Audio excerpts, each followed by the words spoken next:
Allez, c'est parti. Moi, je suis en haut. Tac, je me mets. Prêt. Un petit coup de R1. Vas-y, Ok, Paco. vas-y, je suis Paco en est en bas. Vas-y. C'est parti, c'est la guerre. Hein. Donc là, alors explique-moi, on est combien finalement? Alors, on est l'un contre l'autre. Non, on est l'un contre l'autre et il y a aussi deux. T'as mis deux bots dessus. Et il y a deux bots. Voilà, il y a deux autres personnages qui jouent, qui sont juste là.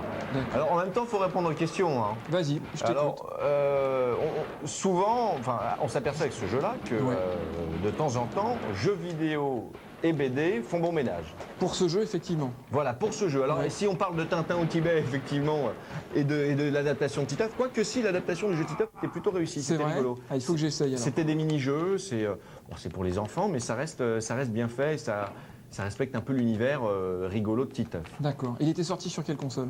Il était sorti, il était sur DS, sur PlayStation. D'accord. Voilà, sur plusieurs consoles, il est sorti. Alors, petite question. Vas-y. C'est l'art numéro combien, la BD? C'est là, pardon. Ah, le 9e art, je pense. Exactement. Ah, super. C'est le 9e art. Alors, toi, c'est ta première BD ou pas? Oui, tout à fait. Karma. Exactement.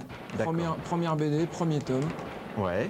Donc, qu'est-ce que ça va être? Ça va être une trilogie, Fucking Karma? L'idée, c'est effectivement, on a une première trilogie pour voir si ça plaît. D'accord. Parce que c'est vrai que si ça plaît pas, ça sert à rien de continuer. Donc le premier épisode se déroule à Los Angeles, c'est exactement. L'idée aussi, la deuxième idée, c'était que on finisse pas, tu sais, sur un cliffhanger, c'est-à-dire qu'on ait un album qui se clôture. Comme ça, parce qu'il n'y a rien de plus insupportable que lire un album et puis attendre 6 mois la suite. Oui, c'est un peu comme la série Lost, quoi. Exactement, voilà, exactement. Pendant le Super Bowl, tu attends 3 mois pour avoir l'autre épisode. Donc moi j'ai décidé de faire un bout de chemin à chaque fois qui se clôture et ce qui fait qu'on peut tomber sur le deuxième épisode et ne pas être perdu. D'accord. Donc voilà. Pas être perdu comme je le suis là dans 13 ans. Et alors c'est un road trip, c'est l'histoire d'un road trip aux États-Unis. Est-ce qu'il y a un petit peu de vécu là-dedans? Non. Non. Non, il y a des personnages qui s'appellent Pac, il n'y a aucun rapport avec l'auteur qui s'appelle Paco. Par exemple. Ah, d'accord. Le fait que je sois parti 15 jours à Los Angeles il y a quelques temps n'a non plus aucun rapport avec Fucking Karma. D'accord, donc c'est du vécu, c'est de l'anecdote personnelle, et c'est quelquefois des situations un peu humiliantes aussi. C'est vrai. Voilà, de lose. Je pense que tous ceux qui ont déjà fait ce genre de trip entre potes, en voiture ou à pied dans un pays étranger. Sans argent. Sans argent. Sans argent et sans pouvoir jouer les grands seigneurs, quand ça lose un peu. Déjà, c'est drôle. C'est un peu ça l'idée. Voilà. À la fin, ce qui reste, c'est que les bons souvenirs. Même les pires moments ne font que des bons souvenirs. Ouais, et puis, des beaux mecs comme nous. Regardez. Des beaux gosses comme nous. Deux beaux mecs comme nous, ça part aux États-Unis. Disons que c'est plein d'aventures parce que ça rame un peu au niveau de la gonzesse. Ça rame un peu. On n'a pas grand-chose. On n'a pas grand-chose à leur proposer. Avec un accent, avec un anglais, avec un accent français à couper au couteau, c'est clair que ça devient compliqué. Mais comme je te dis, ce ne sont que des super souvenirs. Évidemment. Donc voilà. Qui donne lieu à une BD. Alors comment t'en es venu c'est ta première BD? Oui. T'as 17 ans? Exactement. Voilà. Je les aurai en fait demain. Voilà. Il faut le dire. Quel est le parcours? Comment sort-on une première BD? Comment ça se passe? Alors généralement, il paraît qu'on galère. Il paraît qu'il faut savoir dessiner. Il paraît qu'il faut savoir dessiner. Et il paraît qu'on galère et il paraît qu'il faut attendre longtemps. Donc moi j'ai attendu longtemps, mais j'ai pas galéré. C'est que dès que c'est le premier projet que j'ai monté, j'ai fait plein de choses avant. De quel ordre? Qu'est-ce que j'ai fait avant? Oui. Voilà, j'ai été graphiste, je suis toujours dirigeant d'une structure qui fait du graphisme et de la post-prod. D'accord. Donc tu vois, j'ai un peu vécu, mais comme tous les auteurs de BD, je voulais faire ça depuis tout petit. Et puis à un moment, j'ai eu j'ai eu un peu de temps, je me suis dit tiens, je vais m'y remettre. Donc j'ai pondu un projet qui est Fucking Karma, je l'ai envoyé et il a été signé. Donc c'est vraiment un coup de bol pas possible. D'accord. Voilà. Donc il faut de toute façon prendre les devants. Non mais l'esprit d'entreprise, l'esprit c'est possible en France. Exactement. Tout est... Attention, ne faites Presque pas croire que voilà. Ici il n'y a pas de propagande politique, même s'il y a des sympathies. Non, il ne faut pas exposer ses sympathies comme ça. Non. Il n'y a ni sympathie, ni antipathie, il n'y a que des gens qui parlent d'esprit d'entreprise. Exactement. Pour l'instant, ça reste au niveau de l'esprit. Très bien. On en est où là alors de... Oui, une question? Non, rien. Je vois pas de quoi vous parlez. Le match est terminé d'ailleurs, on va relancer un petit. Non mais c'est vrai quand on dit tout est possible. Avec la SNCF aussi tout est possible. C'est vrai. C'est vrai, avec la carte Kiwi on voyageait à moitié prix à l'époque, mais si, c'est vrai, c'est vrai. Et on peut citer 3 autres marques que la SNCF. Non. Non, parce que c'est pas une marque, c'est une entreprise d'État. Exactement. Pour l'instant, elle est encore privatisée ou pas? Ah, on parlait de la privatisation d'EDF. Elle est déjà privatisée ou pas, pardon?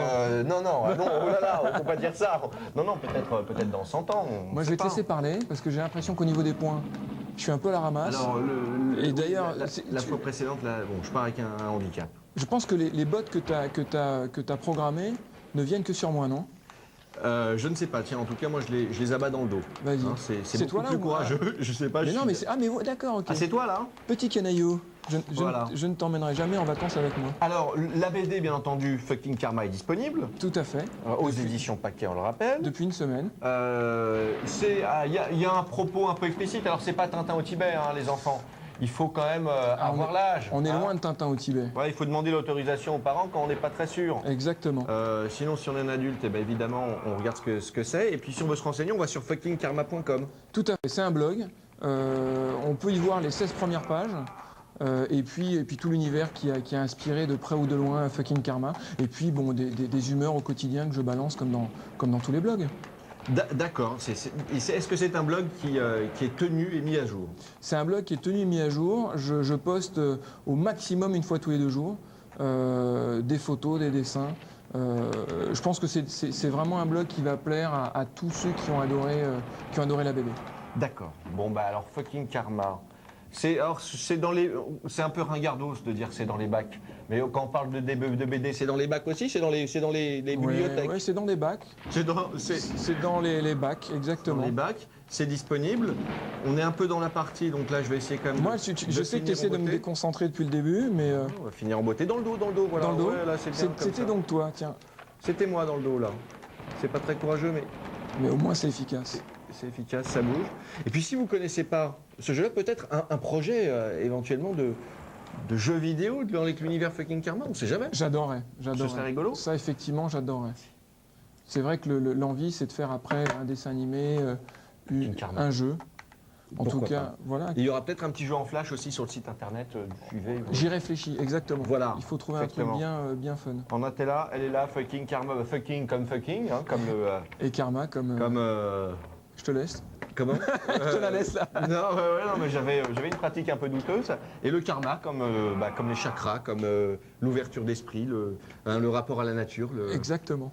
Voilà, le bon karma, les bonnes ondes. Voilà. Tout à fait. Paco a des bonnes ondes, je vous conseille sa BD. Portez-vous bien. Et puis le jeu 13 là auquel on a joué, si vous ne l'avez pas. Il faut absolument y jouer. C'est un délice. Malgré les années, ça reste très jouable. Et très visuel. Il sortirait aujourd'hui, on se dirait extraordinaire, la PS2 fait encore des super jeux. En plus de ça, vous le retrouvez dans les rayons trucs d'occasion, pas cher. Donc tout à fait, c'est du bon. Profitez-en. Merci Paco. Merci. La poignée de main. La photo. La photo et à plus. Ciao.